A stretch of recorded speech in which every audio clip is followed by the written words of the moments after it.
Okay, well, hello, and thank you everyone for joining us.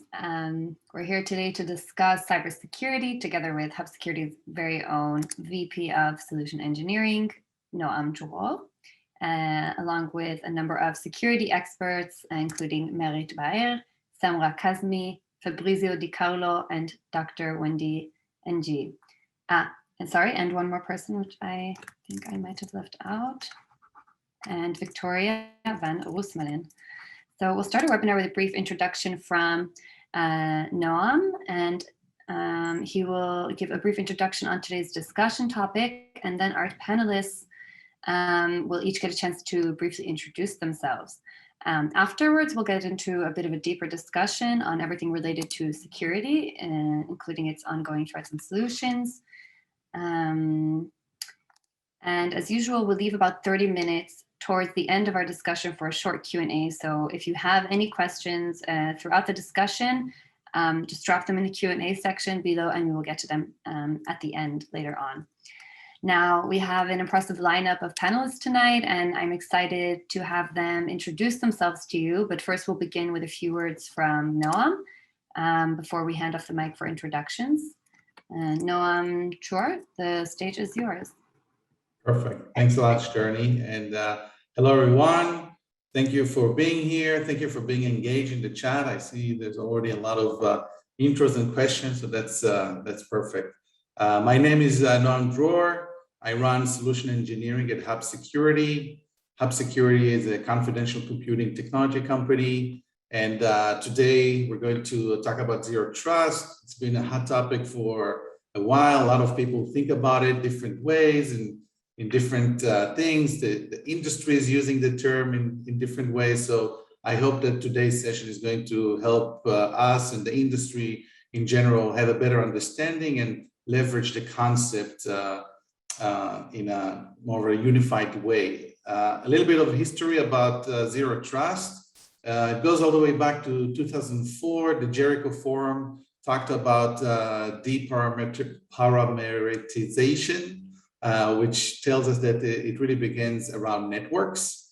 At around 2014, Google started the Beyond Corp document to talk about identity and how to make sure to authenticate, without VPNs and getting directly into applications. In 2017, Gartner talked about something they call CARTA, which was the Continuous Adaptive Risk and Trust.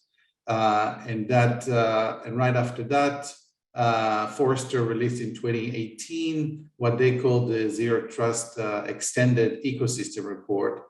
And that expanded Zero Trust beyond network into Zero Trust data, Zero Trust workloads, devices, people, automation orchestration, and visibility and analytics.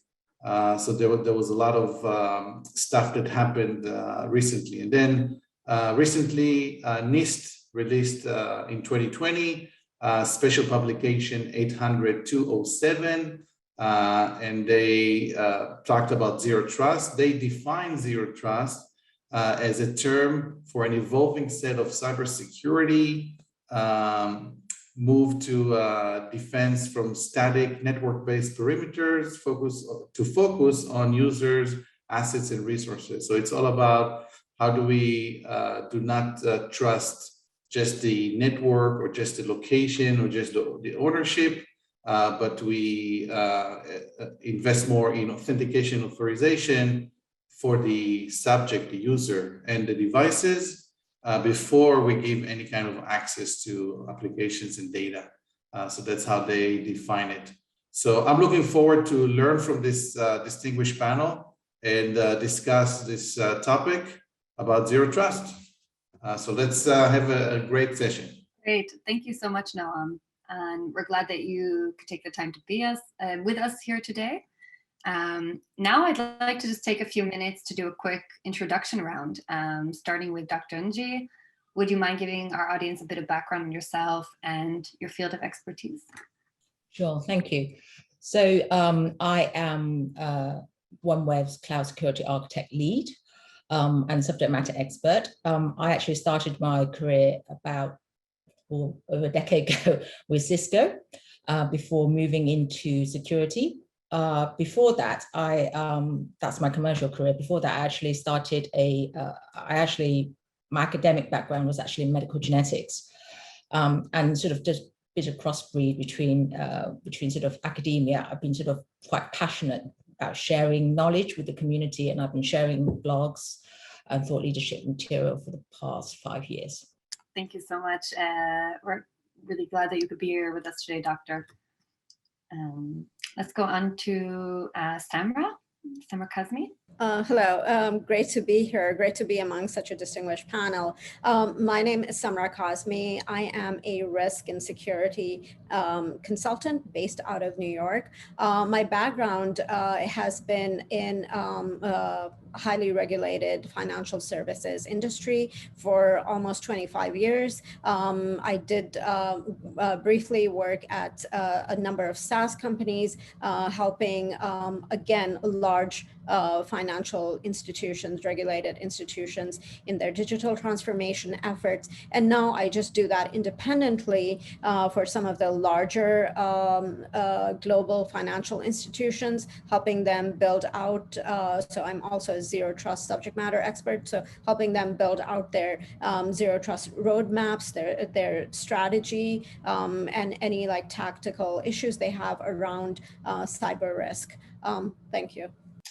Next up, we have Fabrizio Di Carlo.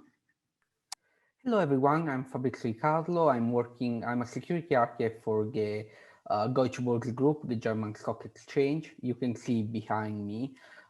In my spare time, I'm doing consultancy or mentoring for startups in various industries, and I'm a practitioner of ZeroClass from 2017, more or less. So I had the chance to explore ZeroClass for IoT, and later on to explore ZeroClass in a more enterprise world with the companies I'm working for.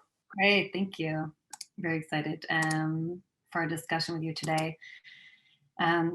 Next up, we have Victoria van Wolsten, Malin. Hi guys, my name is Victoria. I have a background in engineering, and I'm the Chief Security Officer and Data Protection Officer at Cousteau, based in the Netherlands. And Cousteau is a social media management platform that helps marketing and communication specialists to create better content. And well, as you might guess, I'm responsible for security and privacy affairs there. Great, thank you, Victoria. And last but not least, we have Merritt, Baer. Hi, thank you.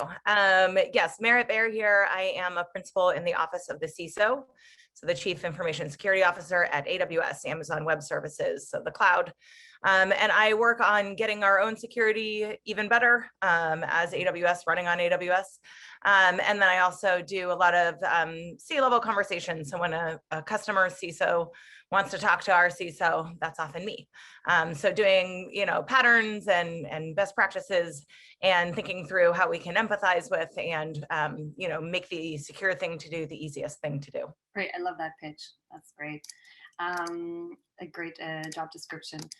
So I wanted to get into, we're gonna get into a bit of a deeper discussion now, and if I could break it down for you guys, we're going to start with a basic question, which is what is Zero Trust and what isn't it?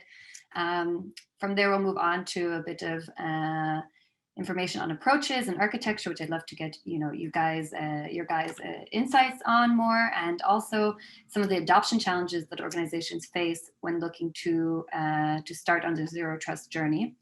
We'll wrap up with the future of Zero Trust and where you guys see things heading.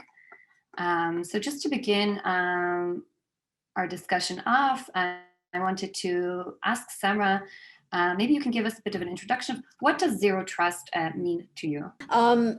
So that is such a loaded question, and I know everyone has a different answer to it, but what I will start with is, like you said, what is it not? What it is not is just one single piece of software that you can plug in and feel like you're now Zero Trust compliant, whatever that means. It's not a one-time project that IT is doing in some corner in a vacuum by itself. It's not, it's not also something that is up in the ether and a philosophy that people do not understand. I come from risk, and I really deal with a lot of with it on the business side. And for me, Zero Trust is really a change management project. It involves people. It should involve a use case based approach. So you should really have a use case in front of you before you actually proceed. It's actually a cross-functional project. So you really need to look at it from like the business perspective. You need to involve business, you need to involve security, you need to involve the IT department, and you need to involve risk. So it's really a partnership. You definitely need to involve your people. It is also a cultural shift for your organization. It is in fact a business enabler. If done correctly, it can really free up a lot of time when it comes to your people. It can reduce a lot of frustrations that they have, constantly entering passwords for every application that they have. It's actually an iterative process. So I know it sounds cliche, but when you say it's not a destination, it's actually a journey, but that's really what it is. You've got to continuously work on it. And really what it does is it creates cyber resilience within the organization. So if you are following this approach, you will, and there's no right way to do it, but if you are following this approach, you are going to be able to build a lot of organizational resilience within your within the firm, and you're able to really educate your own people about security and privacy. So that's actually how I see it. Thank you for that, Samrah. Merritt, my next question is for you, but maybe you can tell us how old or new is the concept of zero trust? And when we talk about zero trust, what exactly do we mean? Yeah, I think, so obviously it's, as we have mentioned a couple times so far, it's been around kind of on the landscape in various incarnations for a long time now, at least 15 years. And I think as with other kind of terms of art, it has value to the extent that you can find ways to make it valuable in your organization. But it doesn't have an inherent, as Samrah pointed out, like if someone's trying to sell you zero trust, do not believe them. This is a set of processes and kind of a framework or a mindset for how to approach security and defense in depth these days. So I think, the core concept here is to reduce possibly to zero what had been an inherent trust based on network position. So the idea that you would get in through a perimeter and then there would be open trust. And I think that, given the rise of cloud computing, among other things, we're looking at more identity-centric, fine-grained controls in addition to those perimeter-centric ones that might filter out signal from noise. Of course, this could be, there's a lot of different incarnations. This could be conceived of at the network layer and whether we should be allowing for packet flow and then enforcing security above that, or it could be conceived of at the identity and access management layer and, humans and devices or, software components. So there's a lot of different ways that this can play out. But I think, our core conviction at AWS is that there shouldn't be a binary choice between those kind of perimeter, more traditional controls, even if they are taking the form of not just a VPN, but like a VPC, a virtual private cloud that enforces some form of perimeter, and those fine-grained identity-centric controls, things like security groups and access control lists and permission boundaries. And that ideally, these are not only both in play, but that they are augmenting and aware of one another. So something like a VPC endpoint policy would be an example of that, where you're filtering out that signal to noise at the perimeter base, but you're also allowing for very fine-grained identity-centric permissions. Thank you, Merritt. Victoria, tell me, what are some of the benefits of a zero trust approach? I think Samrah and Merritt already kind of pointed that out. But I think, what's so important is that, if you move away from the traditional hard shell and soft core idea that, once you're in, you overly trust someone, and the zero trust concept, or, it's kind of a design principle. So it really takes that into account, that you don't have the traditional boundaries, that each time there is an access to something that's of importance, that you want to verify, like, is this a valid request? Is this person at this moment in time, does he or she really needs to perform this action? And this is becoming so important because nowadays we live in a different world.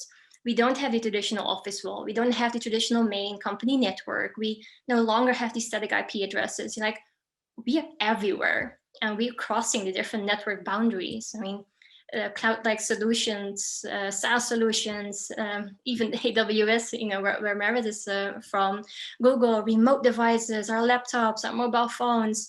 We have built one super network, and the main benefit of Zero Trust is to really plug into that and to really support that system of being flexible and to maintain that flexibility. And by looking at things differently, by not overly trusting, once you're in, you must be good, you're actually creating a more safer foundation and, able to continue this way of working in this interconnected world. Definitely, so many benefits. Fabrizio, maybe you can tell us, Zero Trust is usually associated with networks and segmentation, but would you mind to give maybe a quick background on how Zero Trust has evolved over the years to become Yeah, sure. So Noam already mentioned some of the key points, but I will probably mention again. So in 2003, there was this Jericho forum, which was a forum created by networking vendors and some industry CISO from Royal Post or other kind of industry. And yeah, the principle was the outcome was the Jericho commandments, but the main focus was the perimeterization. Now, these principles were then taken by John Kinderberg, that at the time was an analyst with Forrester, and these were translated into the document of No More Chewy Centers, Zero Trust Model of Information Security in 2012. At the same time, more or less, Google had a very big breach, which was Operation Aurora. This was around 2009 and was disclosed in 2010, and they started with Beyond Corp.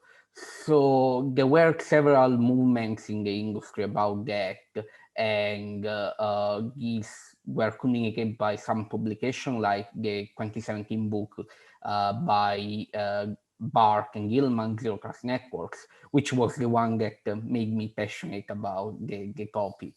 And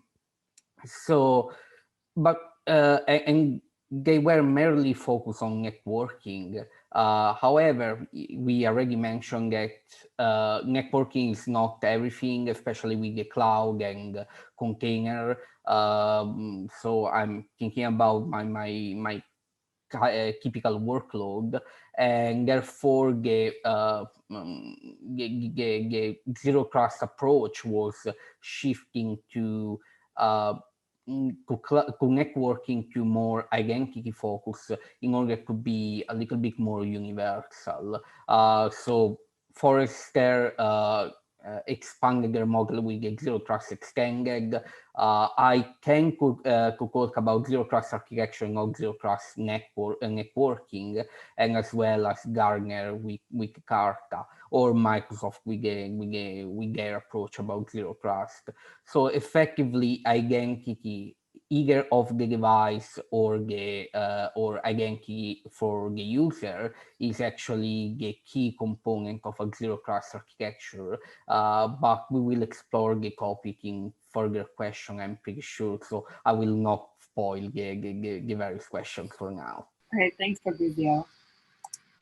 Wendy, how does a Zero Trust approach differ from some of the controls deployed in traditional on-prem networks? So I think it's the controls it's effectively the same type of controls. It's identity access, is segmentation. It's just where those controls are applied. So, many organizations, I think some, I've seen sort of in my consulting days where the network eventually, they try to sort of segment it at the beginning, but then it becomes flat. It sort of, effectively, you're not doing sort of your monitoring once, as Victoria mentioned, is that sort of hard shell soft center. Once you're in, you have access to sort of every assets, and they do have monitoring, but it's probably on the external side. They do monitor traffic, they do monitor who's accessing it, but I think the monitoring is actually sort of on the exterior, whereas with Zero Trust, you're basically just trying to reduce that to the actual asset itself. So the actual perimeter, if you could call it that, is with the asset that you're trying to protect. In terms of control, it's far more. It allows you to provide far more granular control and sort of permissions. Even time-based access rights compared to some of the sort of more traditional on-prem, not quite so segmented networks. Moving on, I just want to touch on, ransomware for a second, because we've been hearing a lot about it lately, and especially when it comes to industries like healthcare. Merritt, maybe you can clarify for us, does ZeroTrust protect against ransomware? Yeah, ransomware is obviously prominent in the news these days, but in some ways, just like ZeroTrust, ransomware is nothing new, right? It's been around since at least the 70s. It's just that I think with the rise of monetization strategies and other incentives to enact it, it's become very prominent these days. I think that they are connected, right? Because or at least when you start reviewing the best practices that will protect you from ransomware, it's going to look a lot like Zero Trust best practices. And so I think because ultimately we're not generally seeing like 0 days showing up in ransomware. We're seeing like known stuff that folks are either, they've got unpatched systems and then it's coming in through phishing attacks for the most part. So, as other panelists have pointed out, part of the value to your organization is just assessing how much lateral movement you're allowing. Of course, there's going to be some tension here or like some texture because you want to reduce the friction of your users to be able to access internal applications. And then at the same time, you don't want to allow for east-west and north-south movement to be totally unrestricted. So I think there's, a certain process-driven, aspect to this. Certainly just as with, a lot of the current headlines do revolve around unpatched Windows systems. So like patch your stuff. But then also, you can always have it in the form of something like a credential compromise, where even in the cloud, if someone gets access to your credentials and they encrypt or delete your copies, you may be in a bad position. And I think what we really would want to see folks doing is, Wendy mentioned this, is like really conceiving of your forensics in a different way. So in the cloud, your forensics, you're not going to log into the host. Like we manage those for you. We patch that for you. So like, yay, that's one thing you don't have to worry about. But you do have to think through how you're going to do forensics. And that looks like logging and monitoring now. So when you're doing infrastructure as code, you're doing security as code. And so now you can reason about your permissions, you can scope them down. For example, we have a tool called Access Analyzer that allows you to look at unused permissions and scope them down, or to look for escalation paths, or a tool called Tyros that helps you do network reachability. It can tell you whether you have an internet-facing endpoint. But there are elements of that infrastructure as code that are now freeing you up to reason about the security of your networks. And so it will look a little different. But ultimately, what we're really talking about when we talk about Zero Trust is like this mentality that you should be able to have, control and fine-grained permissioning around not just identities, but also software and other aspects of what you're allowing on your networks. Great, and it's really wonderful that Amazon has all those tools available for its customers. Moving on to our next subtopic, which is just approaches and talking about Zero Trust Architecture. Let's start off with Fabrizio. Imagine your company, you're looking to start on your zero trust journey. What, in your opinion, are the key elements for a zero trust architecture on a logical level? Yeah, sure. I think that's why they call me ZeroTrust Architect. But well, you have effectively from a very 10,000 feet overview, you have three major components. One is the policies that Merritt was mentioning earlier. So a policy is really a statement that specifies which subject that can be a user or can be a system, like serverless, like Lambda function, can do what, so the action, and where, so the target system. And the target system is better to be specific, narrow, and not really generic. And on what kind of conditions? For example, why I would like to access my code repository from a mobile device, or why I want to access the I don't know, get some certain documents from my personal laptop. So, or if I want to access that, then allow me to use the multi-factor authentication. These policies, they need to be enforced by some attributes that are in identity. So it should be attribute-based access control. The second component, and I think is the core of a zero-trust architecture, is a policy decision point. Now, there is no specific hardware for that, and most likely in an enterprise is a combination of different systems, and that's why, from a personal suggestion, I will suggest to use a vendor that has a set of APIs so they can intercommunicate between different application systems. And the policy decision point must be tied with the identity provider of the company, and as well need to be able to map all the attributes that you define. Where for attributes, I mean, for example, the name of department, the name of the teams, and so on. So something that is clarify who should have access to what. And lastly, the final component should be the enforcement points. Now, the enforcement points can be really different types. It could be the endpoint, it could be the palm. So they may have different shape, and they need to be distributed all over the network to effectively to implement and enforce the policy in the policy decision point. I want to take the occasion to answer one of the questions that I was looking for about the new generation firewall. I'm not really sure about any specific vendors of platform when you design a zero-trust architecture. Definitely, you have to consider some of the to reuse your current technologies, to reuse the things you have in the company. There are several reasons for that. First of all, you already invested in them, and you train your teams for that. However, that should need to have an assessment. So if you have a firewall, a classic firewall, that has the source, destination, the port, and protocol, this is definitely not good for a zero-trust architecture, because it's not dynamic, it's not enforcing the policy, and so on. However, if the same firewall has a policy-driven automation or API integration that can do certain action with certain triggers, this can definitely be a zero-trust policy enforcement point.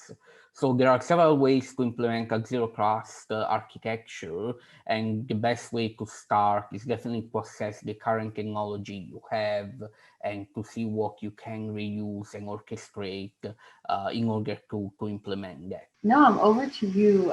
Maybe you could share with us what are some other types of layers and controls that are typical to zero-trust architecture? Yeah.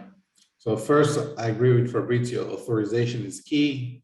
And you talked about all the different layers of authorization with a PDP and a PAP and all that good stuff of authorization. So that's perfect. I like to think about it as layers from user to data. So, and user doesn't have to be a human, it can be a process and application. So from users to data, what are you going through? Usually you would go through your own device if it's a human, so you have some sort of a desktop or an endpoint or some sort of a mobile device. Then you go through the network. Then you go through some sort of a compute environment. On the compute environment, you have some sort of an application. That application get access to the data, which is on storage. So you need to look at the entire path between the user and the data, and you need to provide security services to all of those layers. So Fabrizio talked about authorization. Of course, authentication would be important, and of course, multi-factor. The better, the bigger, the better. As more authentication you can do, identity and governance for those solutions are important, and then other services like encryption would be important in each one of those environments. SIEM and SOAR, right? You want to get logs from all of those applications and make sure that you look at anomalies or any kind of interesting behaviors. You want to look at that. You want to look at what is the type of data. So maybe look at a DLP solution in different layers. You want to look at, or Kazmi would be like a DLP, but for cloud applications. You want to look at what data is going there and if it's allowed or not allowed. So there are different types of controls you put on those layers between the user and the data, but that's the gist of it, right? You need to understand how to get to the data and how do I protect each one of those layers and components on the way with, with defense in depth, as many controls as I can in order to get there. That's the gist of it. Thanks, Wendy, any insights or suggestions from you for those starting out on their zero trust journey? So I think one of the first things that you should ask yourself is, what are the assets you're trying to protect? How sensitive it is, and what is the overhead that you're adding to protecting it? Because what you're effectively saying, you're not having the perimeter is the assets itself. Those overhead, is it enough? Is your asset valuable enough for you to add that additional overhead? If somebody is able to access your assets, how you're trying to, effectively, it's granular control, granular network control, as Merritt and Victoria said earlier. You're effectively trying to reduce, you're just trying to lock down access to assets to a very granular level. Before you start out on this journey, I think you should ask the question, how sensitive, how important are my assets? And is it worth spending the effort, the overhead for licensing, for, if somebody for training, for staff, changing their mentality in sort of before you start on this journey? Yeah, definitely. I see many heads shaking, agreeing with that. Samrah, over to you. With so much hype about zero trust and multitude of vendors in the market offering products and services for zero trust compliance, in your opinion, how does a large organization with multiple stakeholders successfully cut through the noise? Yeah, I think, Wendy gave a very good synopsis of that, but I would step a little bit back because the large organizations where I've been consulting, there's a lot of noise from the vendors, there's a lot of noise internally, there's all this cross-functional tussle going on, and stakeholders just don't know what to, how to take the first step. And on a practical basis, what I would say is like, go to the absolute basics, which is, get your cyber hygiene right. And what Wendy, I think, alluded a lot to that is like, figure out which devices, because the device is now the perimeter. So make sure you've inventoried all the devices, you've inventoried all your assets and the users. Look at how you can develop the assigned micro-segmentation and perimeters, micro-perimeters. Make sure you have the patch updates on a regular basis. But those are basics, and something like, and a lot of it, when you set out to do, you'll realize that you're already doing it. So for instance, identity is such a fundamental part of it. And going to something like SSO enablement and multi-factor authentication, that's just such a fundamental step. That's such a practical step and such an easy low-hanging fruit that you can actually implement. And most organizations are already doing that. So I would say just go to these like low-hanging fruit first. And then on a strategic level, I would say every organization is obviously different. So I would say take the Zero Trust Maturity Model Assessment. So it's out there on the web, freely available. You can go through that and you can figure out where you are in this Zero Trust journey, how mature you are, your people are, and where exactly do the gaps lie. So it really is very good at identifying your position in this journey, while also telling you what the gaps are. And then it can... Sorry to interrupt you. What tool is that you're referring to? Zero Trust Maturity Model Assessment. It's you could possibly find it on like Forrester's website, but it's generally available on the web. So it's just it's like basically an assessment. It asks you a bunch of questions about your organization, what you're doing, what you're not doing, and it'll just tell you, well, this is the best possible starting point for you. And it's I'm not quite sure who actually started it, but it's pretty much out there. And yeah, I mean, not to get textured here, but I would take anything you find on the web with a grain of salt. So right. I mean, I would look at who put it out, and I think NIST has a framework, for example. There's a couple, organizations that, but ultimately, as we've already said, these are just frameworks. So, there's no prescriptive guidance that's going to be the gospel.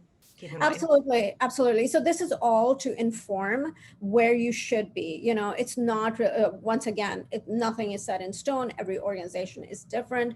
You need to really have this self-reflection, self-assessment of where you are, what your gaps are. And tools like these are helpful and it's just a questionnaire. It's not like, it's not a piece of software or anything. It's just a questionnaire which asks you some very basic questions in terms of architecture, in terms of data, etc. And then you can actually figure out, not only what your gaps are, but what you can use it to inform what your priorities should be based on your own, on the complexity of your own business model. So that can help you build out a robust roadmap. Of course, that's not the only thing you rely on, but based on where you are where you are on the whole spectrum of security, you can assess where where is the logical best place to start, what should be your priorities. So those are things that I would say start off with, and I actually believe that this is like something that you would find on the Forrester website. It's just basically an assessment tool. Where exactly are you in the Zero Trust Maturity Model? And then you can go ahead and move on from there. And that is a very strategic, not this questionnaire, but just generally, it gives you a very strategic view when you do this self-assessment any type of self-assessment, even if you don't use this particular model, you can do an assessment of where exactly you are, what the gaps are, and then you can identify the vendors, then you can identify who might be able to plug in those gaps, or whether you need to build something in-house, or whether there are vendors that you need to eliminate. So basically also it can, you can go through the entire supply chain that you are relying on to see where your vulnerabilities and your threats are. So again, I feel like it's more it's more of a self-reflection, self-assessment kind of an exercise, especially I'm talking more about the from a business and a risk perspective. And most importantly, this is about business enablement. Of course, you don't want to, I think somebody else mentioned it earlier, you don't want to create friction. You want to enable your employees. So make sure that whatever approach you're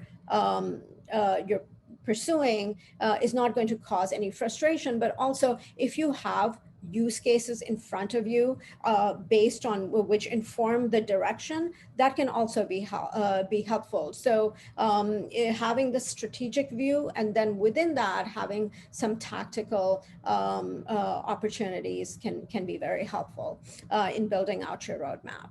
That's how I would go. Victoria, in your opinion, what are some examples of zero trust policy considerations? And just in general, what are some tips that you have for organizations that are looking to implement zero trust and start off on their journey? I know the nice thing about zero trust being a design principle is that you can have the total freedom to design it any way you want. I mean, Fabrizio already said, it's kind of attribute, context-based. Merritt also said, there are frameworks out there to help you, but in the end, you're the one designing the policy. So it's not only who are your users and what are they trying to access? Obviously, that's very important, but it's also like, how are they doing it?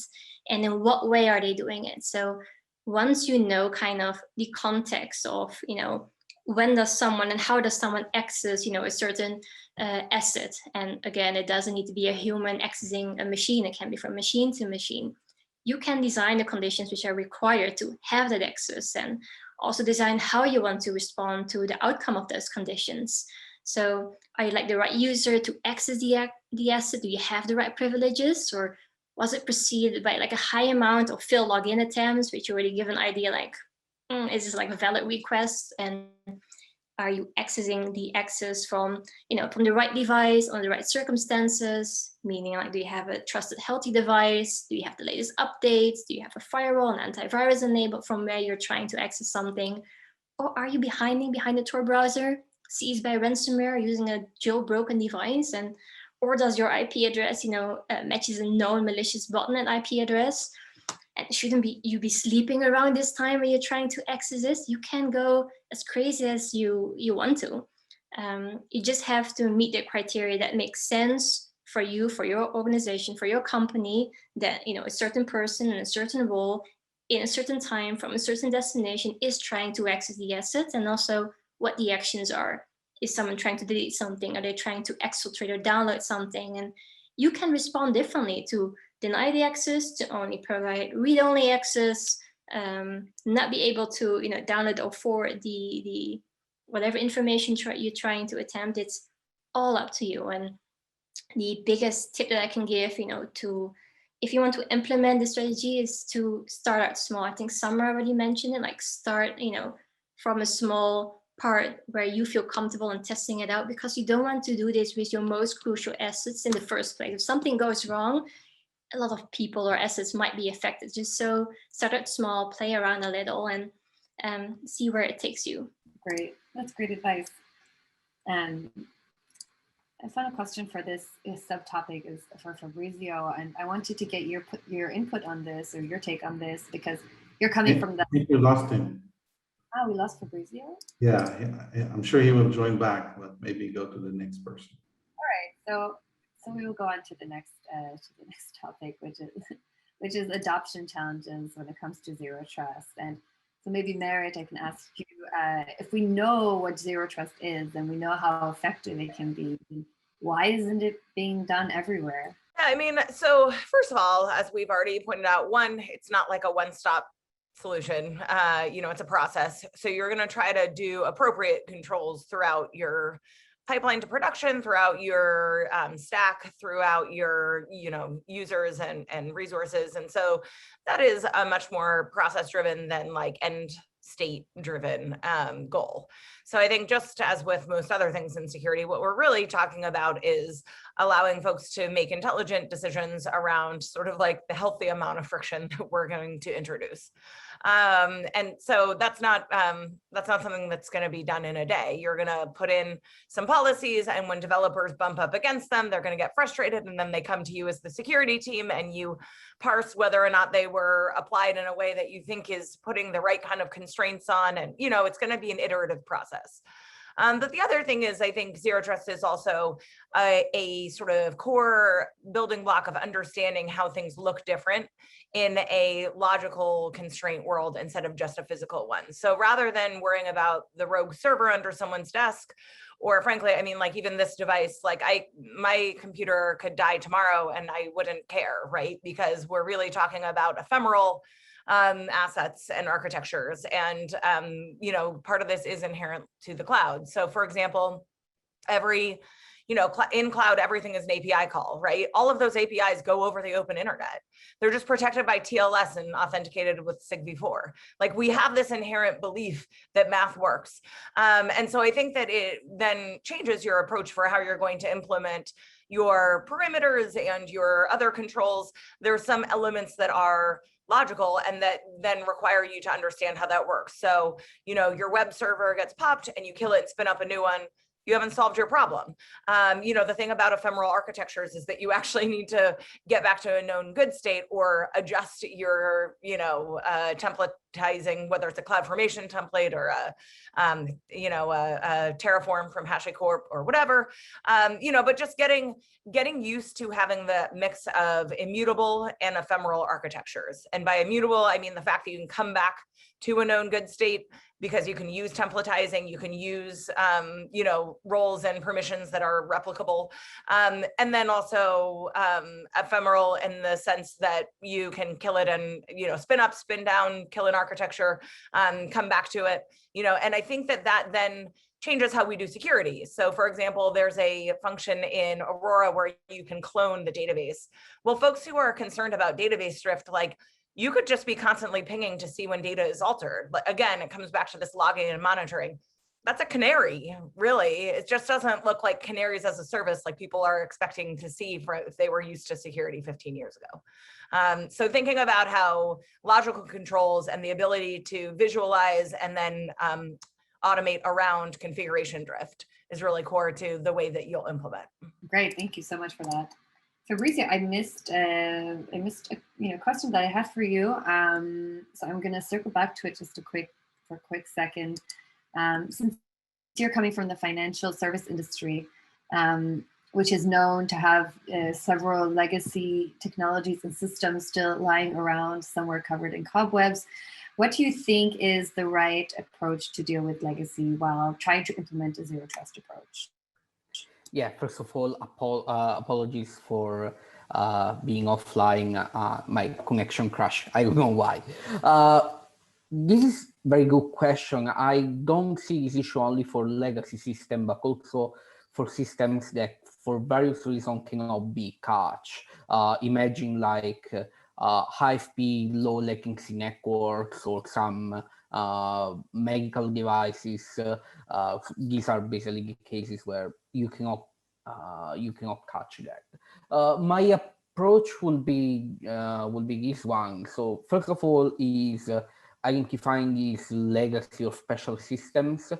I know it sounds very simple advice, but as we mentioned earlier, asset management is not always the strong suit for a company, especially for an enterprise. And once identify that, you need to have a strategy to deal with that. It could be it could be a plan to replace it in a long term. And in this case, I personally suggest to review your architecture standard to always include application lifecycle and or system lifecycle and an exit strategy. It could be upgraded, but it's not always possible.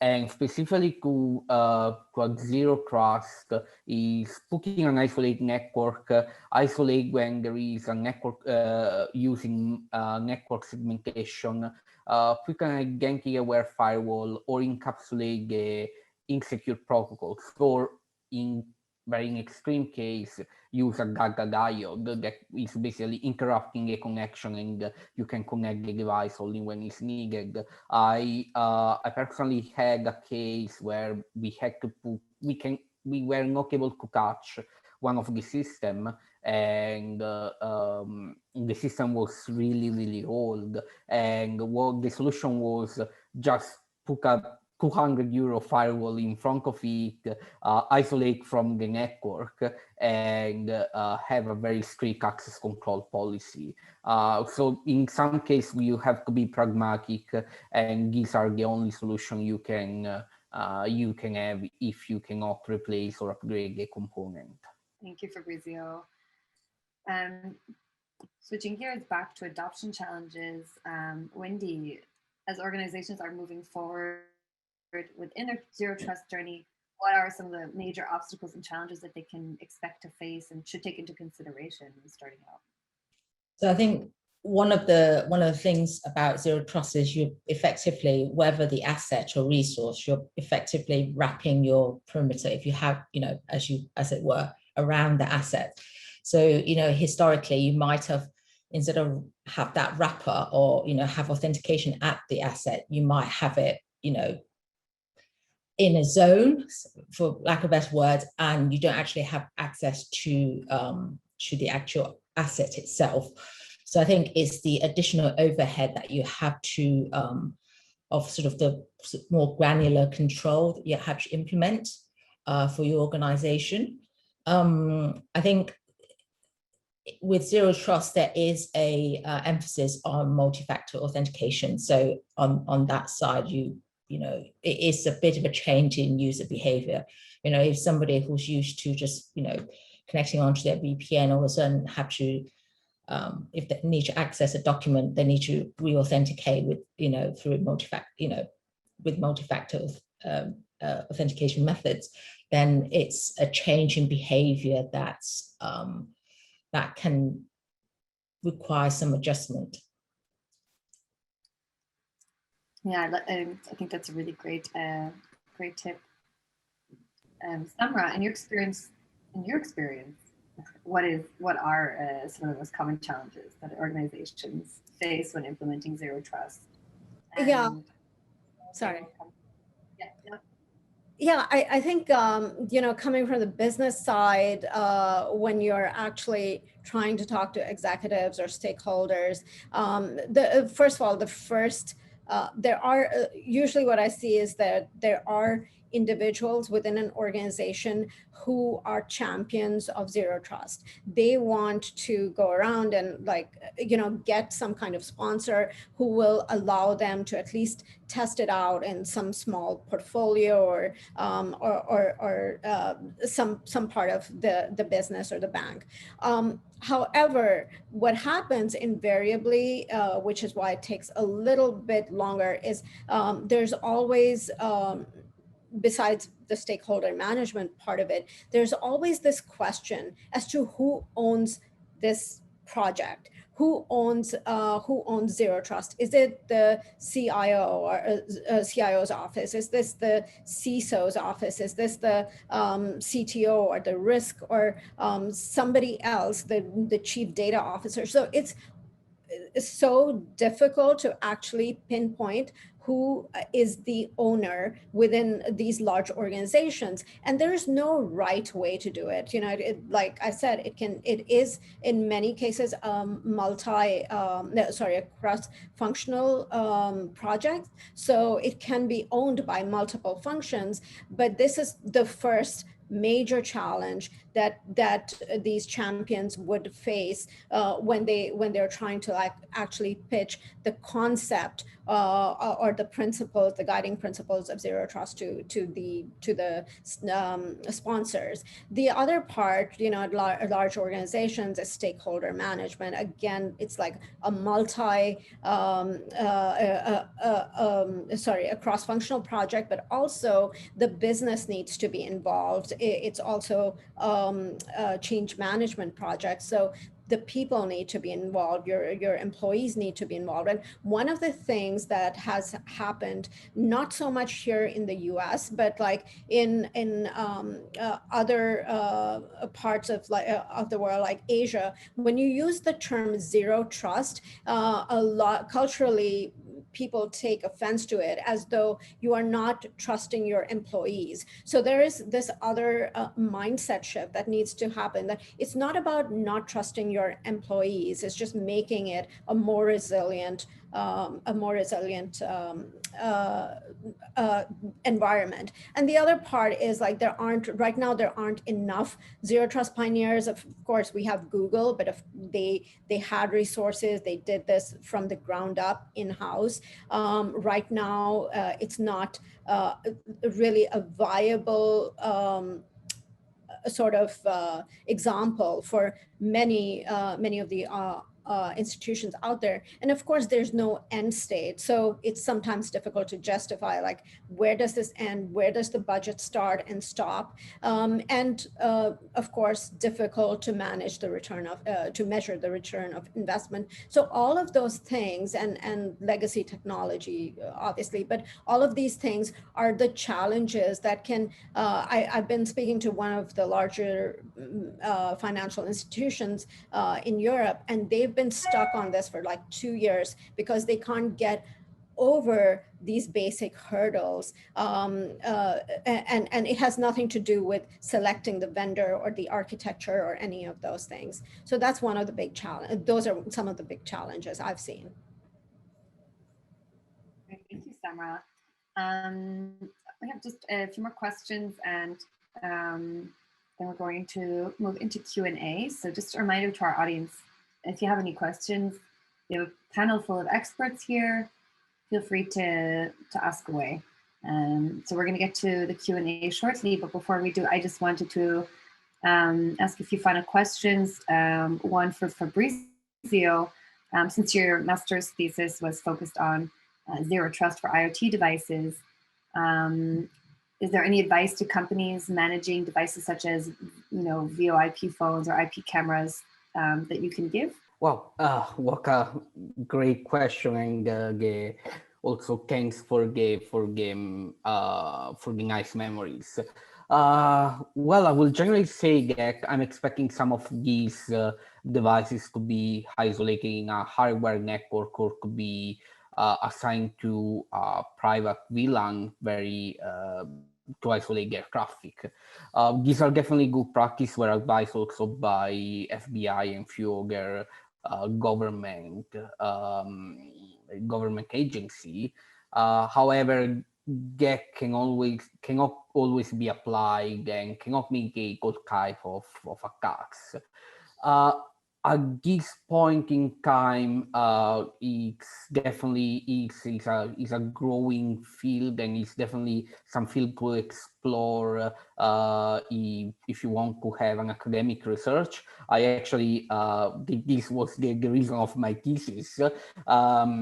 So I will probably say that I don't have an answer for that, to be honest. But I will say when you select this device, understand how this device handle the networking. Prefer always devices that have a central managed console, so you can easily control data scale, and all the aspects of networking, like how devices are assigned to a network, how they are routed, how these are identified or authenticated may vary, and all the approaches that you're going to use, they have several pros and cons. For example, MAC address can be easily spoofed, or of which port can be difficult to change if you don't manage directly the data center. Second of all is if you place your device in a network area, in a specific network area, make sure that you know your this network area very well, and is very well documented, because I think Wendy mentioned you usually have or a flat network or a network that is really messy and you don't have a traffic flows and so on. So if you have a well documented area, a network area, it's more easily to manage this device and to flow the traffic and to properly route that. And finally, look around with some with the low-hanging fruits, meaning how to secure the third-party user access and so on. So look at the traffic, look at the processing, and so on. Look at for example, the service desk tickets in regards to these third-party devices. The business processes are actually what can help you in identify the IoT devices and to properly secure them. I'm always happy to improve the answer. So if you have any suggestion or something that I forgot, feel free to send me an email or on LinkedIn, and I will correct myself. I just wanted to add on a little bit here, like in the context of cloud. Also, of course, you are in the context of IoT, you're inheriting some of the security. So when we launched IoT Core, for example, we made a decision to always require TLS network encryption and modern authentication, including certificate-based MTLS, mutual TLS, when you're connecting IoT devices to secure endpoints.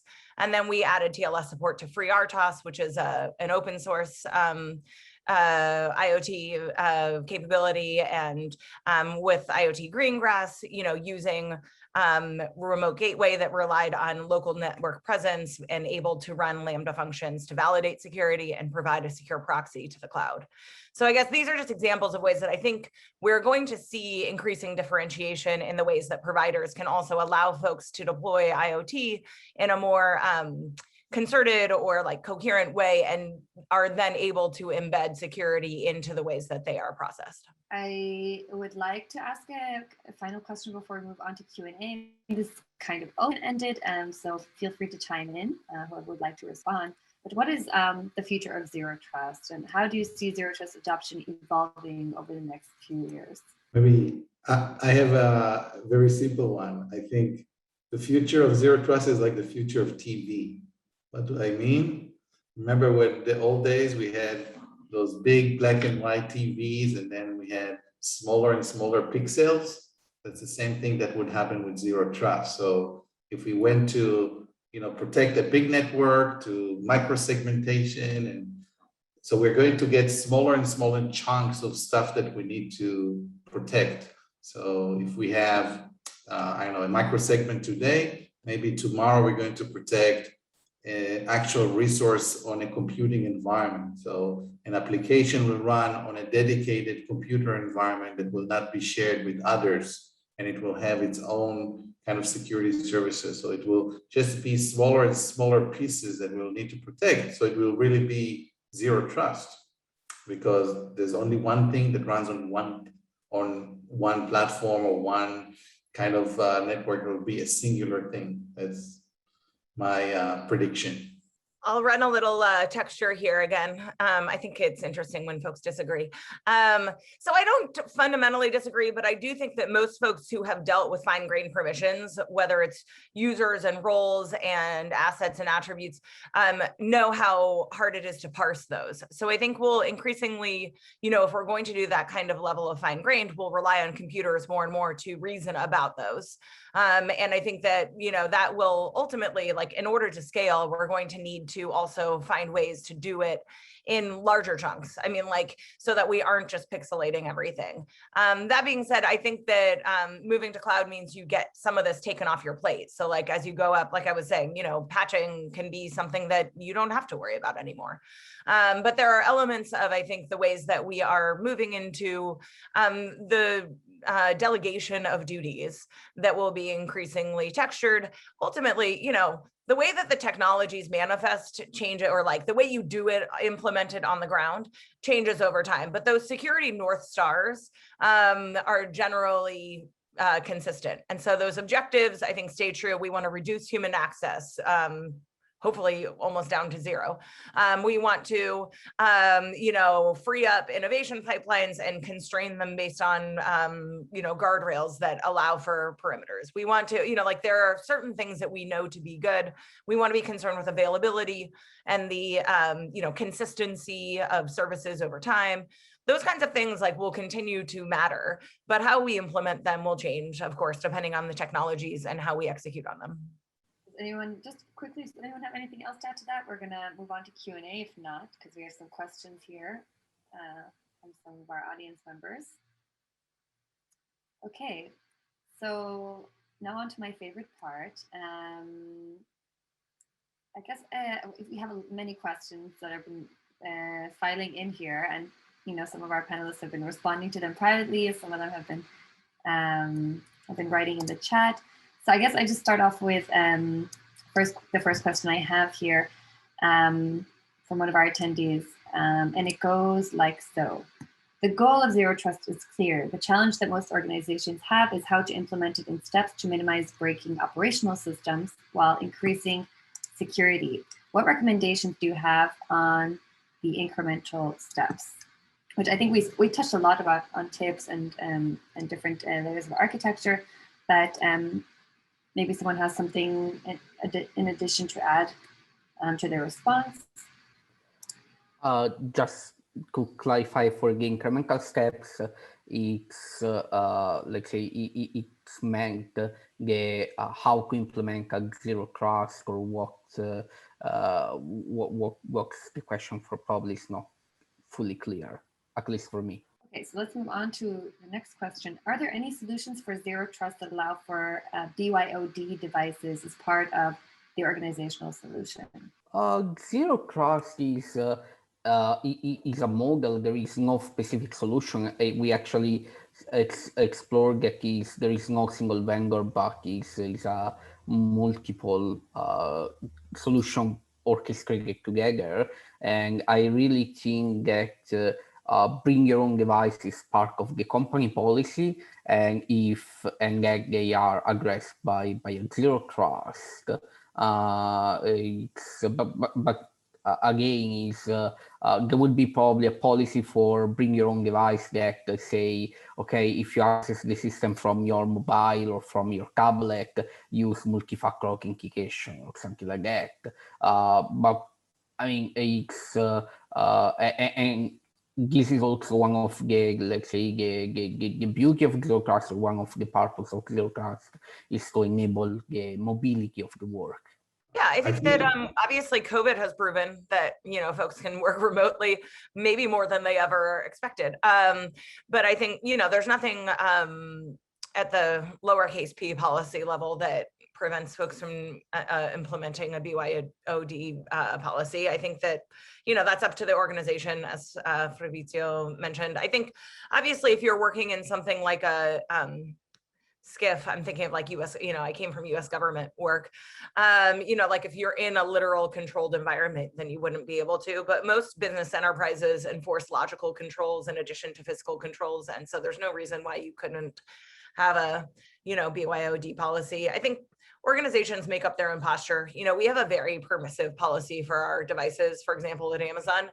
And that means that we just have to have compensating controls in the form of a lot of logging and monitoring and, you know, severity tickets of various dimensions, and things get automatically escalated after, you know, X minutes. And so you have to like put in place other choices of how you're going to make sure that you're observing and responding to behavior appropriately. But BYOD is not inherently anti-zero trust, or, you know, not impossible. I think most organizations at this point are doing some version of BYOD. Yeah, just to basically chime with what Mary said, effectively Zero Trust is a shifting mindset where basically the data is becoming your burger and not the device. So the data is becoming the new perimeter. As long as the data is secured, you can work from your company device or from your personal device. So that doesn't care because your data is secure and you know exactly where it is. Yeah, I'll just remind what Victoria said, which is you first need to assess the risk and understand what you want to do, and then decide what do you want to invest in. You can invest in a virtual desktop, virtual mobile, virtual editing environment, and then start from that as your zero trust. Or you can just say, you know what, if you strongly authenticate, that's good enough for me for this specific application or data. Seems like we have another panelist who's joined us. I don't have a good pun for this. I'm really good with cat puns usually, and nothing's coming to mind actually. But welcome to Victoria's cat. Okay, moving on to the next question. How do we enforce zero trust with firewalls? Oh, I touched briefly getting one of the answer I gave. So it's it really depends by the firewall. If you're referring to traditional firewalls, is actually it's not possible because the firewall is actually just source destination port and protocol, so that's not possible. If you have some sort of automation or some sort of identity-based automation API integration with the firewall, that possible. I'm not referring to the firewalls within the cloud like AWS, Google, and so on. They definitely have not only the firewall but security groups. They definitely have more capabilities. So that's how you usually address. But once again, the firewall will be limited to as a network policy enforcement point, and not and then you have other different kind of enforcement points within your network. Yeah, I mean, ultimately, what is a firewall, right? If you couple security groups and access control lists together, is that a firewall? Probably. It's a logical one. You know, but if you're talking about buying a Palo Alto or something like that, could that be part of your zero trust strategy? Sure, of course. So, I mean, I think that, you know, as we move along this like continuum of maturity, even traditional definitions like what is a firewall will change, or at least it's not clear to me how to answer that, not knowing what type of firewall you're referring to. But I think, you know, it lends itself to the same kinds of control conversations we're having.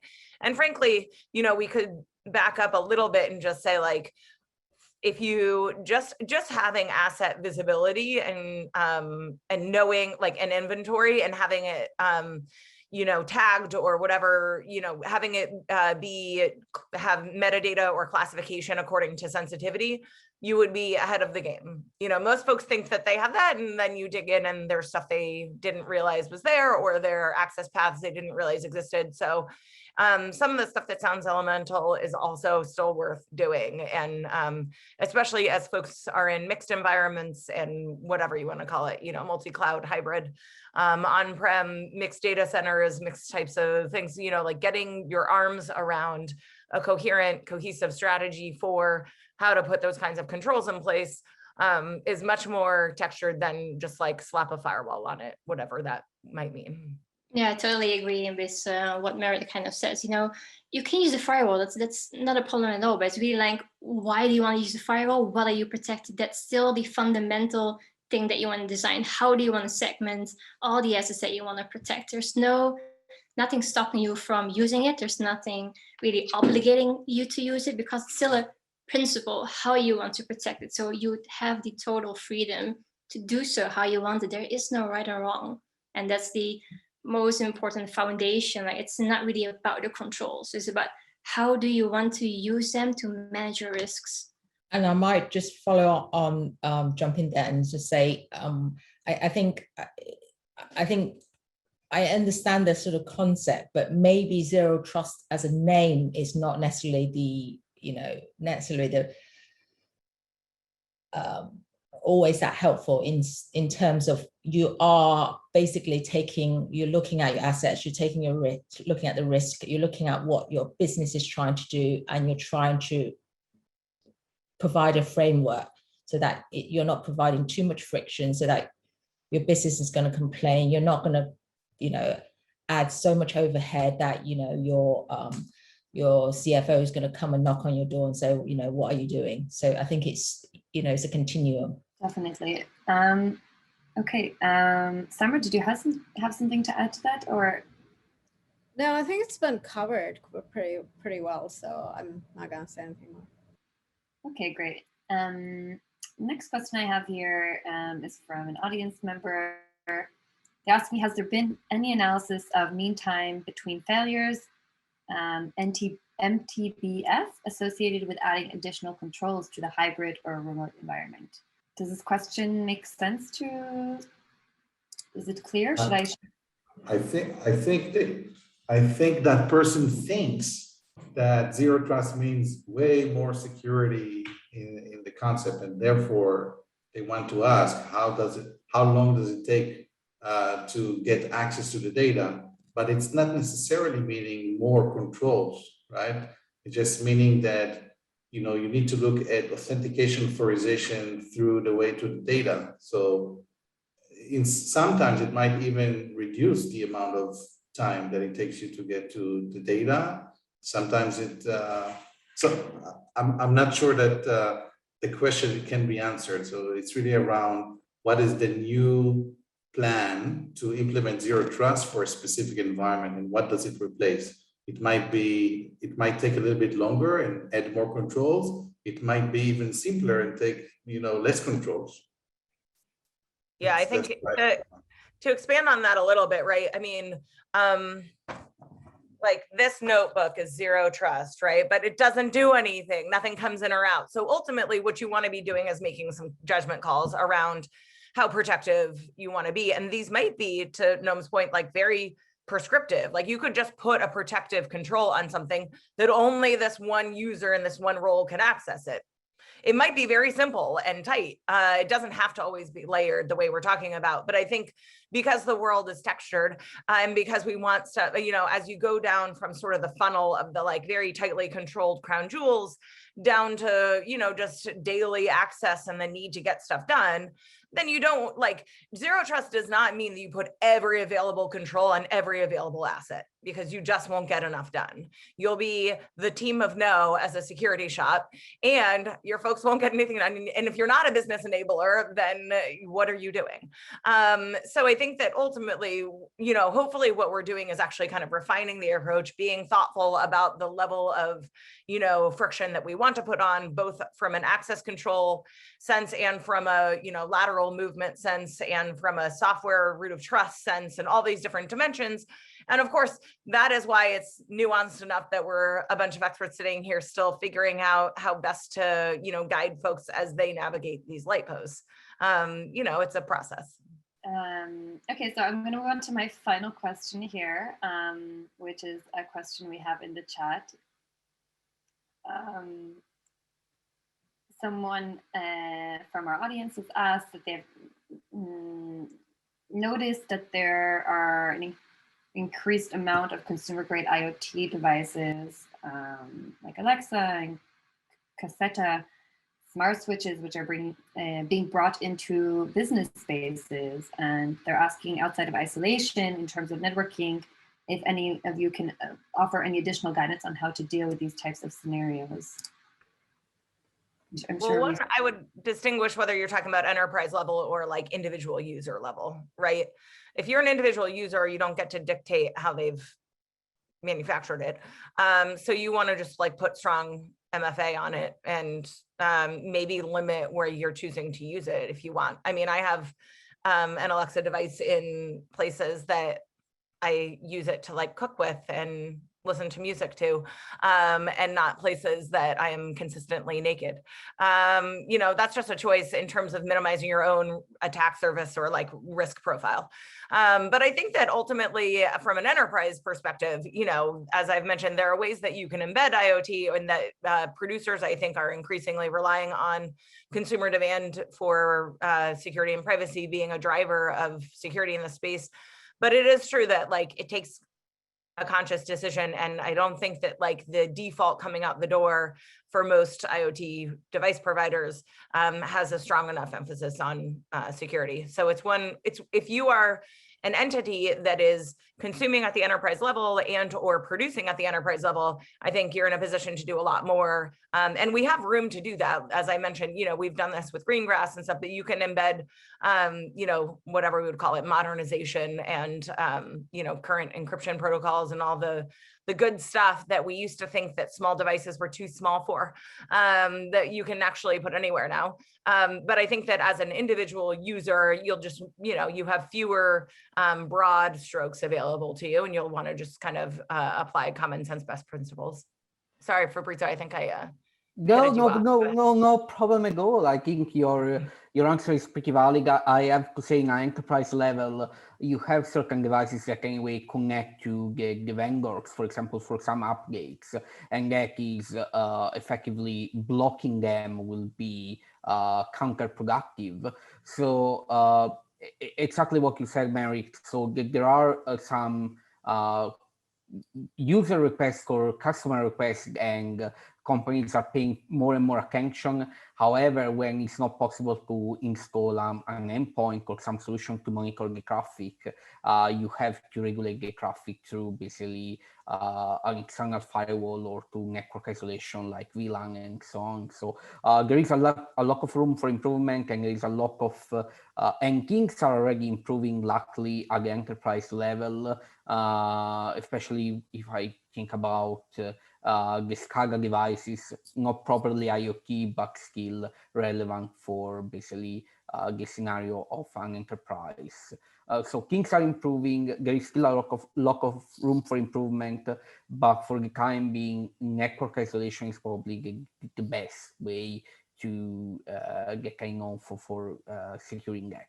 Great. Well, thank you guys so much for joining us today. And thank you to our audience members as well. Thank you, Noam, and Merritt, Samrah, Fabrizio, Dr. NG, and Victoria, and Victoria's cat, let's just be honest, was the highlight for me. We hope that you're all staying safe and healthy at home, and we look forward to hosting many more discussions like these. If you would like to get in touch with today's panelists, feel free to reach out to them directly. All of today's attendees will be receiving an email in the coming days that have contained the contact information of each of our panelists. So don't be afraid to drop them a line if you have any further questions on any of today's topics. And to stay up to date on our upcoming webinars, you can follow Hub Security on LinkedIn, on Twitter. There's also a digest, Medium, and we hope to see you at another time at another one of these great discussions. Thank you guys. Thank you guys once more. Yeah. Oh, Take care. Have a nice day.